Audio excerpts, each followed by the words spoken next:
এটি হলো আলু সয়াবিন দিগেনে মাংস হিসেবে মানে বোনলেস চিকেন।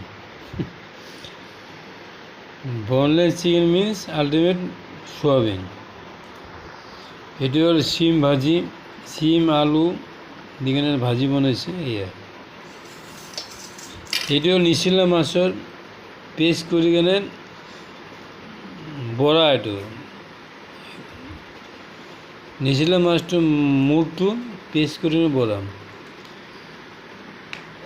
এটি হল নিচিলা মাছ দি কেনে বেহাৰি দি বনাইছে, মগজ বেহাৰি দি বনাইছে। আপোনালোকে যদি খাব বিচাৰে নিচিলা মাছ, ডেট মিন্স প্ৰন,